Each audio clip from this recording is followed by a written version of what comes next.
This is your news source evening bulletin for today, Tuesday, the 28th day of September in the year 2021. I'm Gordon Mosley. Thank you for joining us. And here's what we're tracking tonight. The political opposition has been thrown into mourning with the passing of the head of the communications department for the opposition leader and former director of the Department of Public Information, Imran Khan. He passed away early this morning, succumbing to COVID-19 at the Liliendal Hospital. Khan was a patient in the ICU of the hospital for over a week. In his last social media post on Sunday, he offered thanks to the persons who were praying for his recovery, saying that their messages of encouragement and support were welcomed. Khan was rushed to the COVID-19 hospital days after he tested positive for the virus on the 15th of September. From his hospital bed, he admitted that he was unvaccinated against COVID-19, and he said he had been taking all the precautions necessary by only being part of virtual meetings. He explained over the weekend that he was forced to leave his home to attend a brief meeting, and he believes that was when he became infected, since he later learned that someone who was seated next to him at the meeting tested positive for COVID-19. Khan's wife, attorney Tamara Khan, also contracted the virus, but she was released from the COVID-19 hospital. Imran Khan was a member of the Alliance for Change, which is one of the partners in the APNU-AFC coalition. In a statement, the Alliance for Change remembered Imran Khan as someone with exceptional qualities, youth commitment, enthusiasm, and resistance. The party said Guyana was everything to Imran Khan, and prior to the 2015 elections, he remigrated from Antigua to contribute to the struggle, as he would often say. The party said he joined the Alliance for Change and brought his exceptional knowledge of the media and public relations environment to the day-to-day operations of the party.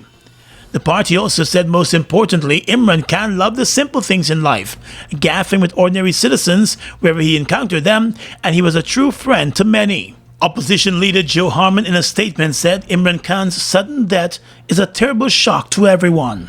It is with a heavy heart that I speak on my own behalf and that of the APNU-AFC coalition parliamentarians, announcing the untimely death of my friend, colleague, and communications director in the office of the Leader of the Opposition, Mr. Imran Khan.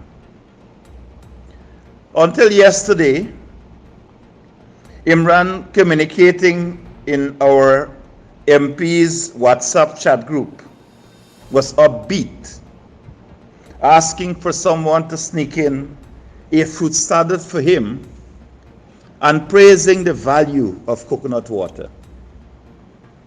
In communicating with me on Saturday, Imran said that he had turned the corner for better health.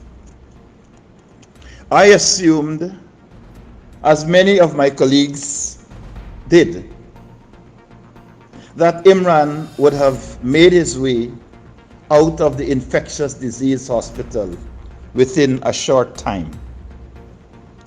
The suddenness of his death, some hours later, attributed to acute respiratory failure, has been a terrible shock to us all. Imran was a passionate member of the coalition, at the helm of public information. He was a Guyanese who believed that all Guyanese deserve a just and good life, and used all his efforts to ensure that access to information underpinned that right. Imran brought to his work an eagerness and energy that was exemplary. Our grief is profound as Guyana has lost a true son. To his wife Tamara and other family members,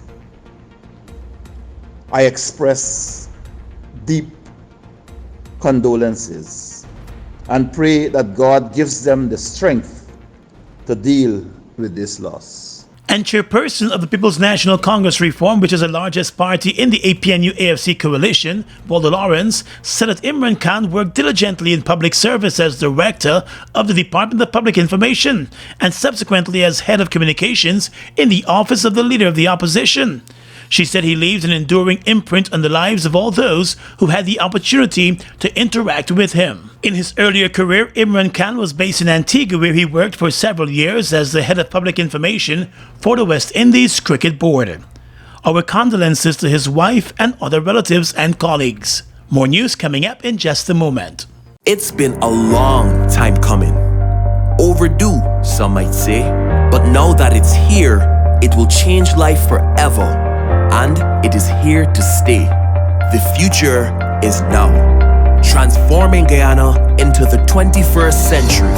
Introducing GTT Fiber.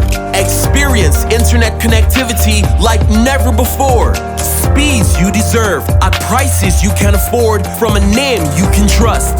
Sign up today. GTT Fiber is here. GTT. Together, we rise faster. Strap in. You know that it is a fact. The deal on wheels is back. For family, deal on wheels. For security, that's a fact. For fun, deal on wheels. Republic Bank Deal on Wheels is back. With same-day approval, reduced equity, longer repayment terms, and more. Plus, 3 lucky winners would win $100,000 each. Get the ride for you at Republic Bank. Mom, what are you doing with GPL on your list? Child, you forgot I have to pay GPL? You got time with GPL. I have to keep these lights on. The customers who think in that manner and refuse to honor their obligation to GPL are obviously not playing their part in ensuring quality service delivery. So, I will continue to pay my GPL bill on time, every time. I recognize the value of your point, Mom. You were right.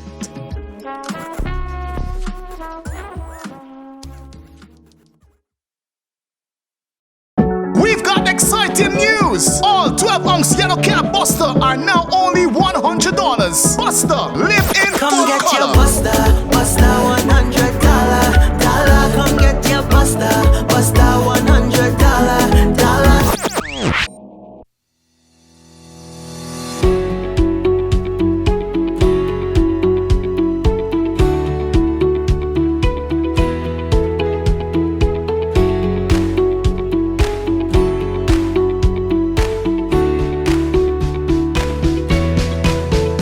Let GBTI make your dreams of owning a home a reality. Buy or build your home with us. Let us help you to completely outfit your home and make it move-in ready. Need to purchase land? We finance that too. Benefit from our 10% down payment and interest rates as low as 4.25%. Calculated on the reducing balance with up to 30 years to repay. Switch your mortgage to us and learn about benefiting from the equity in your home. Invest wisely. Apply online or call your branch to schedule an appointment. GBTI. We see Guyana through your eyes. Welcome back. Popular television station owner and television host Imran Sharma is a patient at a COVID-19 hospital at Liliendal after becoming infected with coronavirus.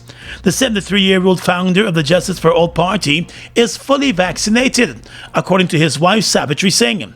Speaking briefly with News Source today, she explained that he's in a stable condition and not critically ill. Ms. Singh said he was diagnosed with COVID-19 over a week ago and was recovering at home. She, however, noted that over the past few days, it was recognized that he was having some difficulty breathing, and the decision was made to have him admitted to the hospital to receive oxygen. The wife said she has been in contact with him and his doctors, and she's confident that he will make a full recovery. In the past few years, CN Sharma has scaled back his public appearances and TV hosting duties because of health complications. Let's tell you now that a large quantity of the Sputnik second dose vaccine shots have arrived in the country, and the Ministry of Health will begin administering the vaccines on a first-come, first-served basis from tomorrow across the country. There are over 80,000 persons who have been waiting on their second dose of the vaccine for months. 50,000 doses arrived in the country last night. So we have received a quantity of Sputnik second dose. And what we're doing is encouraging anyone who require their second dose to come out from tomorrow at the various sites across the country so that they can get their second dose Sputnik.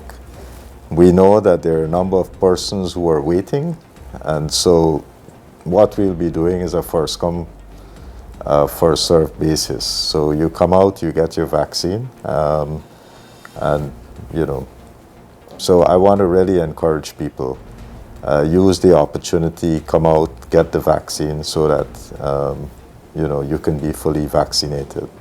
Health Minister Dr. Frank Anthony. The Russian-made Sputnik vaccine has been administered to over 200,000 Guyanese as part of the government's vaccination drive. The manufacturer faced a number of delays in delivery, which has affected the vaccination programs in several countries. The Guyana government has come under some criticism over its middleman deal to acquire the vaccine. The vaccines were procured through a United Arab Emirates sheikh at a higher price, yet there were delays in delivery. The government made a decision recently to use diplomatic channels with the Russian government to acquire the second dose shots. But now many persons in Guyana are concerned that the US will be implementing vaccine requirements for arriving passengers, and it is unlikely that it will recognize the Sputnik vaccine, since the vaccine is still to be granted WHO approval. The health ministry is encouraging persons to still get vaccinated, since the vaccine remains safe and has a very high efficacy rate. Still with vaccinations, faced with rising COVID-19 infections across the country and vaccine hesitancy, a frustrated Health Minister Dr. Frank Anthony today said health officials have been trying their best to encourage persons to get vaccinated, and he's not sure what else could be done to encourage persons to take the jab. We have been promoting vaccination for the last, I would say, 6-7 months, and I don't know what else do we need to do to encourage persons to be vaccinated. We have ads on the television, on the radio. We have been doing educational campaigns. So we have been doing a number of things. The Ministry of Health recently started to publish the vaccination status of persons who succumbed to the virus. The daily statistics reveal that more than 95% of persons who have died from the virus are unvaccinated persons. Similarly, for persons who have been hospitalized. Dr. Anthony reminded that the issue of vaccination is not only the responsibility of his ministry, but should be a national effort. This responsibility or this encouragement of get people vaccinated, it's not just a Ministry of Health issue. It is every one of us who are living in Guyana should encourage people to get vaccinated, because this is what is going to get us closer to herd immunity, and this is what is going to help to reduce infection, help to reduce hospitalization, and ultimately help to reduce deaths. The minister also explained that there are more than 100 vaccination sites across the country, and unvaccinated persons should spare no effort in getting the jab. So access to the vaccine is not a problem, because there are all these sites in every region where vaccines are available. While more than 70% of Guyana's adult population has received the first dose of one of the COVID-19 vaccines, just over 35% are fully vaccinated, having received both doses. The upgraded GPL power station in Kanji Berbice has been commissioned and will now be producing reactive power. The project was realized through a $1.4 billion grant from the Japanese government. GPL spent additional sums to fully automate the substation.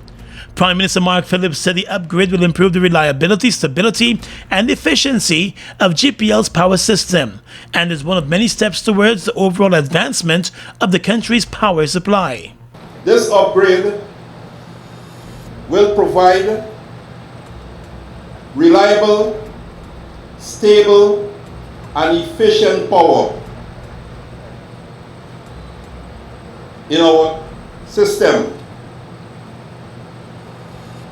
and is a force in many steps towards my government's commitment to enhancing the capacity of GPL with regard to sustainable power generation to our citizens. Notwithstanding the fact that it was signed in 2018, it still remains part of our commitment. Because when you take over a government, you take over assets and liabilities. and we're committed towards improving power generation and power stability throughout Guyana, including Region 6. The non-resident ambassador of Japan to Guyana said that his country has developed a high level of energy efficiency and renewable energy technology and is willing to continue to share its expertise with Guyana. GPL's Divisional Director of Projects, Ryan Ross, said that the upgrades to the Canefield facility are the first major development the substation has undergone since the establishment in the mid-1970s.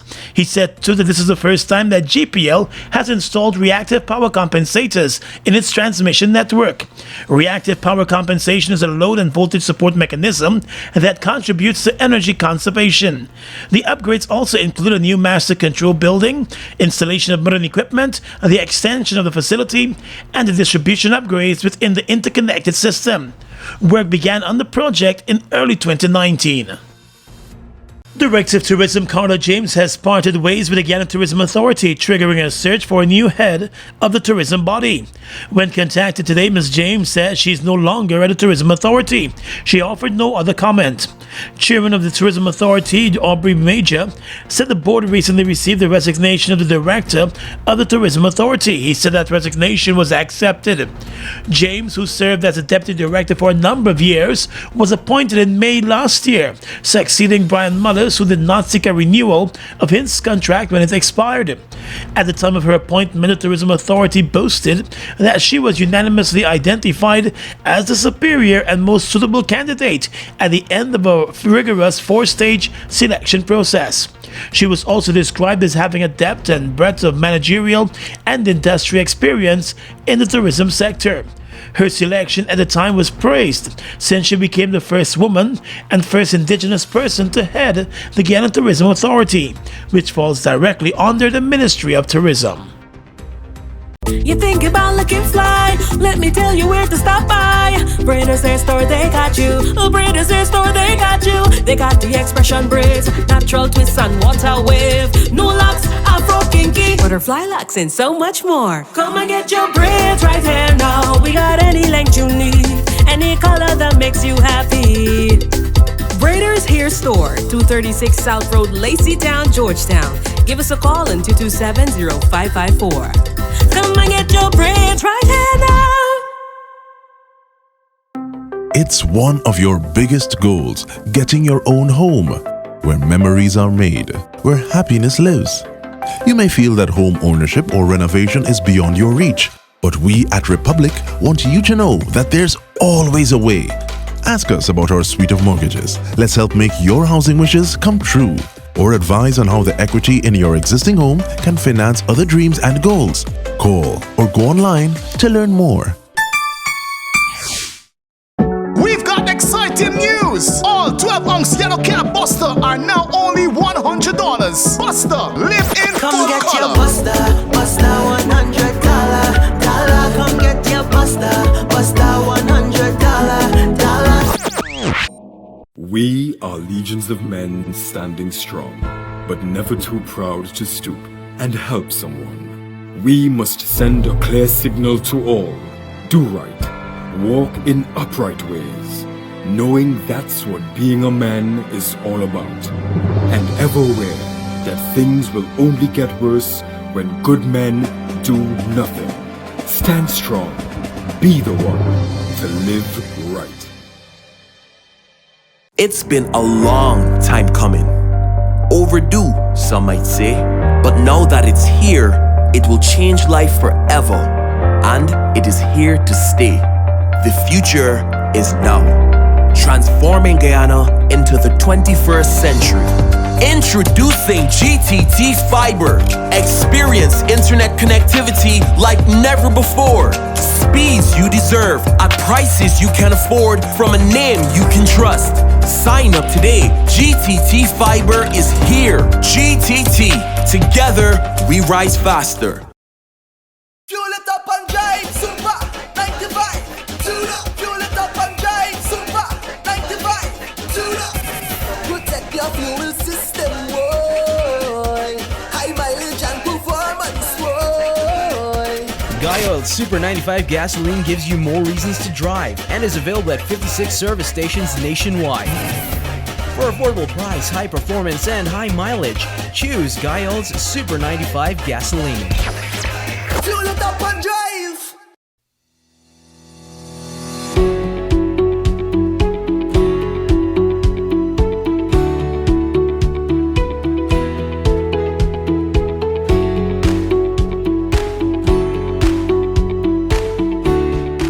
Across the region tonight, let's begin in Chile. Chilean authorities have announced the end of the state of emergency, which has been enforced since the start of the coronavirus pandemic, a sign of life returning to normal following a sharp decrease in cases in the South American nation. The state of emergency, an extraordinary administrative measure approved by the Congress in Chile in 2020, had allowed the government to impose nighttime curfews and forced quarantines in hard-hit districts amid the worst of the outbreak. Chile has spearheaded one of the world's fastest and most successful vaccination drives, with nearly 3/4 of its population fully vaccinated. Infections have plummeted as a result. The Chilean government said it would also relax restrictions on movement, liberalize limits on capacity at events and public spaces. Earlier this month, the country reopened its borders to tourists. Brazil will provide COVID-19 vaccine booster shots to all its people over the age of 60, according to the country's health minister. The health minister said that the decision comes in line with progress in the country's vaccination program. About 7 million Brazilians could get the booster shot under the conditions. Brazil had already started giving booster shots to people over 70 years old and healthcare workers. According to the Ministry of Health data, about 600,000 booster shots have been administered so far. Roughly 52% of the country's adult population is fully vaccinated against COVID-19. Nearly 595,000 Brazilians have died from coronavirus, according to the World Health Organization. And finally tonight, international news. Top U.S. General Mark Milley has warned that Al-Qaeda terrorists in Afghanistan could threaten the U.S. in as little as 12 months. The Taliban had not broken ties with the group responsible for 9/11 and themselves remained a terror organization, General Milley said. He and Defense Secretary Lloyd Austin were questioned in Congress about last month's Afghanistan pullout. The government collapsed as the Taliban rapidly advanced through the country. Senator and committee leader Jack Reed said lawmakers wanted to understand whether the U.S. missed indicators of the government's collapse. The U.S. has said it will now move towards counter-terrorism missions in Afghanistan. The hearing, which was held by the Senate Armed Services Committee, comes weeks after a chaotic withdrawal at the Kabul airport, as foreign powers sought to get their citizens home and thousands of desperate Afghans begged for rescue. And that's your News Source Evening Bulletin for tonight. I'm Gordon Mosley, reporting and encouraging you to stay safe.